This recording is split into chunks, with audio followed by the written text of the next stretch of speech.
राधे राधे भक्तों, कृष्णा माखन चोर चैनल पर आप सभी भक्तों का स्वागत है।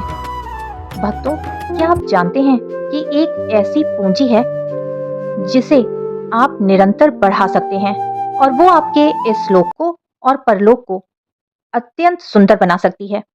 वो पूंजी है भगवान के पवित्र नामों का जाप करते रहना, क्योंकि नाम जाप एक ऐसी पूंजी है जो हमारे इस लोक और परलोक दोनों को सुंदर बनाती है।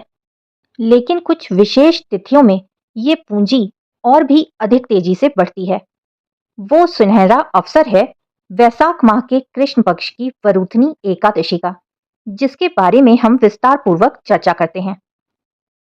राधे राधे भक्तों, वैशाख मास के कृष्ण पक्ष की एकादशी को वरूथनी एकादशी के नाम से जानते हैं। वैशाख का पावन महीना चल रहा है, जो कि भगवान विष्णु को ही समर्पित महीना है, और साथ में इसमें पड़ने वाली एकादशी वो भी भगवान विष्णु को ही समर्पित है। तो ऐसे में वरूथनी एकादशी का महत्व अत्यंत बढ़ जाता है। वैशाख मास की पहली 11 भक्तों को पाप मुक्ति और सत्कर्मों की ओर प्रेरित करती है।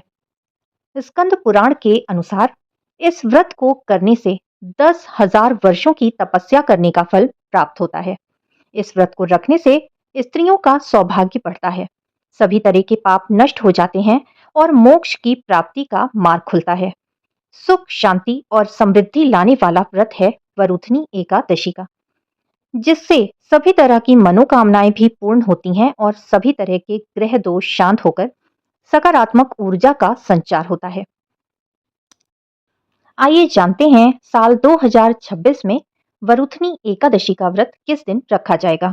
वरूथनी एकादशी की शुरुआत हो रही है 13 अप्रैल की रात को 1:17 पर, और वहीं इसका समापन हो रहा है 14 अप्रैल को रात 1:08 पर। इस बार वरूथनी एकादशी पर 3 शुभ संयोग बन रहे हैं, जो कि शुभ, शुक्ल और अमृत के नाम से जाने जाते हैं। वरूथनी एकादशी का व्रत इस वर्ष उदया तिथि और इन शुभ संयोगों के अनुसार 13 अप्रैल 2026 दिन सोमवार को रखा जाएगा। व्रत पारण का समय है 14 अप्रैल 2026 दिन मंगलवार को सुबह 6:54 से 8:31 के बीच आपको व्रत का पारण कर लेना है।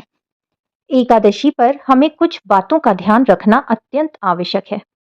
ये 3 दिन का अनुष्ठान होता है, यानी कि दशमी तिथि से ये व्रत शुरू होकर द्वादशी तिथि पर खत्म होता है। दशमी तिथि पर पूरी तरह से सात्विक आहार ही लेना चाहिए, किसी भी तरह का तामसिक भोजन हमें नहीं लेना चाहिए। एकादशी के दिन सुबह जल्दी उठकर, ब्रह्म मुहूर्त में ही उठकर नहाने के पानी में गंगा जल, काले तिल इत्यादि मिलाकर स्नान कर लें और फिर प्रेम भाव से अपने प्रभु को उठाएं।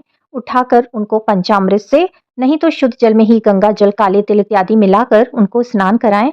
उनको पीताम्बरी धारण कराएं, क्योंकि प्रभु पीताम्बर धारी हैं, और बढ़िया सुंदर श्रृंगार करें।